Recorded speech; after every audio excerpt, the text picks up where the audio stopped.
Before I get started, I'll put on some of this gloves in a bottle, which is wonderful stuff. Keeps my hands safe from any chemical that might be going on.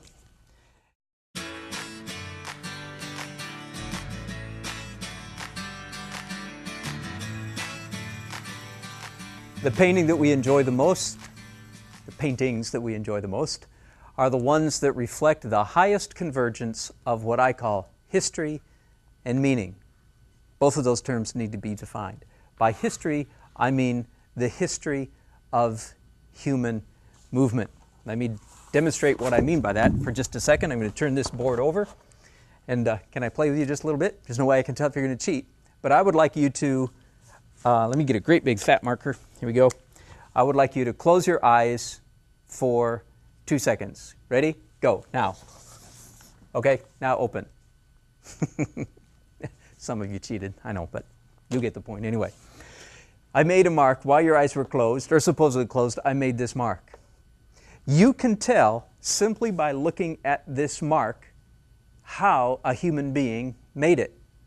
You can assume that they had some fat marker in their hand. You could come up here to the board and you could basically retrace the motions I went through. Isn't that right?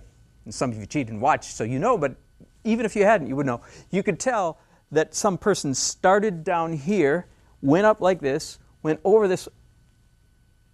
All right, I'm lying. You caught me, didn't you? No, of course somebody didn't start down here. You knew better than that. You could tell that somebody took a marker and went like this. Can't you? You could tell they did it fast. You could do it in slow motion and recreate almost exactly. That's what I call a very clear, transparent history of human movement. It's very easy to tell how that was done. Okay? Now, if you apply this principle to painting, the same thing exists. We enjoy being able to tell, when we look at a painting, we enjoy, I contend, that some of the greatest pleasure we get is that we enjoy being able to tell that a person took a brush and did this motion, boom, boom, squish, squish, dum, dum. We like being able to see brushstrokes. It's what I think most art professors would call a painterly technique. I contend we enjoy seeing that. In fact, there are many in the 20th century, many artists, many famous artists who believed that that was so fundamental, so critical to the act of painting that they are creating entire paintings that consist of nothing but very transparent movement. And many of them are very, very delightful to look at. I think, and I've been chewing on this theory for many years now, and I'm not dissuaded from it yet.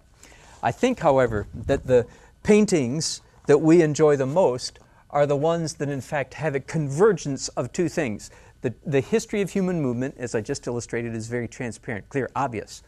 And yet at the same time, there is meaning, and by that I'm calling it some recognizable entity. Now normally I would say a recognizable thing, like this looks like a horse, this looks like Big Ben, this looks like a person, this looks like a double-decker bus, a recognizable thing. I expand it to the word entity because the meaning could be even as abstract as the color orange, the color fuchsia, the color chartreuse, whatever, the color brown. So it can be, never mind, I don't have time to get into any more philosophical detail than that. I'm going to leave it as it is.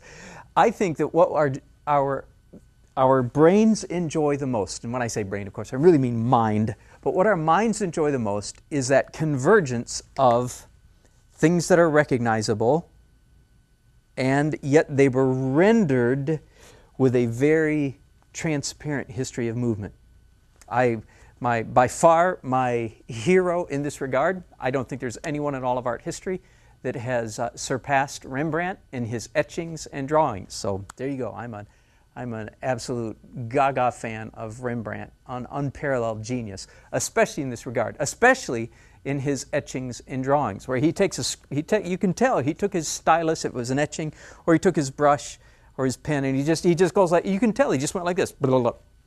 And in that blah, is a face of, a mother weeping over her lost son. I mean, it's just incredible. And all the expression is there, the face is right, and yet you can see he went like this. He didn't belabor it, he didn't go carefully, he didn't see, oh, sad, eyebrow and mouth turned down. No, he just went like this, and the expression is there.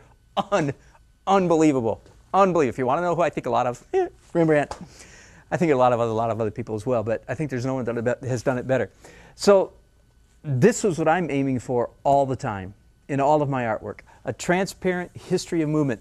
Now, this history is it's a relative thing. When I do realism, the more finely, carefully brushed I am, I'm using smaller brushes, controlled more carefully, but still there's a range of freedom that someone could look up close and say, oh, let me give you another example. In his paintings, Frans Hals, go Google, better yet, go to Amsterdam and go to the Rijksmuseum and look at Frans Hals. Actually, there's one in the Detroit Museum too, if that's closer for you.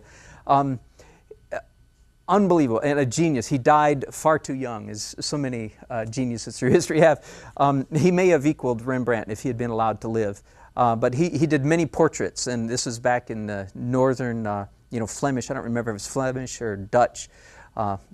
One and the same as far as we're concerned today for the most part. But he would paint lace, and when you stood back and looked at the artwork, it looked, you could just inhale. This was lace. You could tell exactly what was going on. And yet when you looked at it up close, you could see every brush stroke. One stroke, stroke, stroke, stroke. It's just absolutely amazing. Okay, have I gushed enough for you there? I hope that I have. I think that's what makes paintings great, is this, and I hope that you see that these two are kind of work in opposition to each other. I use the icon, the symbol of a cow often when I'm painting, when I'm teaching painting. The more careful you are to make it look exactly like a cow, then the harder it is to retain transparent history. Do you see? The more you retain the spontaneous, brushy history of human movement record on your canvas, the more difficult it is to make it look exactly like a cow. So these things are in opposition. They fight against each other, but it's your fun as an artist to try to accomplish both. That is certainly what I'm trying to do here. Okay, enough of that detour. Let me get back to painting